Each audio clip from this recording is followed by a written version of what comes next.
নমস্কার বন্ধুরা, আশা করি আপনারা সবাই ভালো আছেন। মল্লিকার হেসেলে সবাইকে স্বাগত। আজকে আমি বাড়িতে বানিয়ে নিচ্ছি ইলিশ মাছের ঝোল। ওল, আলু আর বেগুন দিয়ে বানিয়ে নিলাম। এইখানে আমি মাছটা কেটে নিলাম, তাতে দিয়ে দিলাম লবণ, হলুদ আর সরষের তেল দিয়ে মেখে নিলাম। এইদিকে গ্যাসের মধ্যে কড়াই বসিয়ে দিলাম, দিয়ে দিলাম সরষের তেল। তেলটা গরম হয়ে আসলে তাতে দিয়ে দিলাম কেটে রাখা ওল, আলু আর দিয়ে দিলাম বেগুন। এইদিকে আমি 1 চামচ জিরে পেস্ট করে রেখে দিলাম, দিয়ে দিলাম লবণ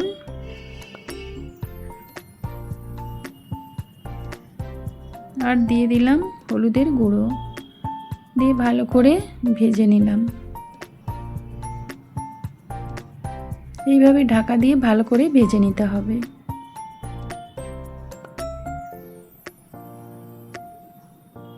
এইখানে আমার ভাজা ভাজা হয়ে এসেছে, এবারে বেগুনটা তুলে নিলাম।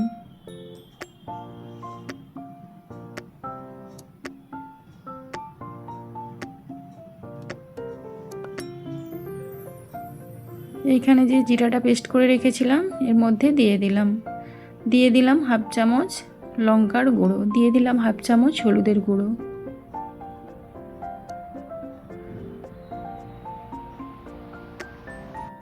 দিয়ে দিলাম অল্প চিনি, দিয়ে ভালো করে মশলাটা কষিয়ে নিলাম। এখানে মশলাটা কষানো হয়ে গেছে, দিয়ে দিলাম পরিমাণ মতো জল। এখানে আমি দিয়ে দিলাম 3 বাটি জল। এখানে আমি ছোট বাটি নিয়েছি, তাই 3 বাটি জল দিয়ে দিলাম। দিয়ে কিছুক্ষণ ঢাকা দিয়ে রান্না করে নিতে হবে। ওল আর আলুটা হাফ সেদ্ধ হয়ে গেলে তাতে দিয়ে দিলাম মাছ। এখানে আমি আজকে কাঁচা মাছেরই রান্না করে দেখালাম।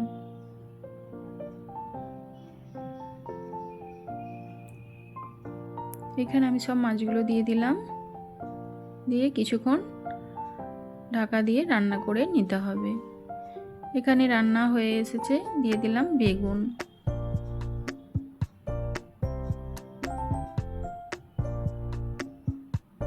এবার ঝোলটা নামিয়ে নিলাম। ওই কড়াইতেই দিয়ে দিলাম একটু সরষের তেল, তাতে দিয়ে দিলাম কাঁচা লঙ্কা আর কালো জিরে।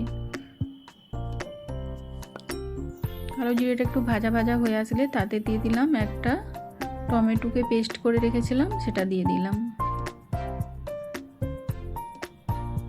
দিয়ে ভালো করে টমেটোটা ভেজে নিতে হবে। এখানে আমার টমেটোটা ভাজা হয়ে গেছে, তাতে দিয়ে দিলাম ঢেলে রাখা মাছের ঝোল।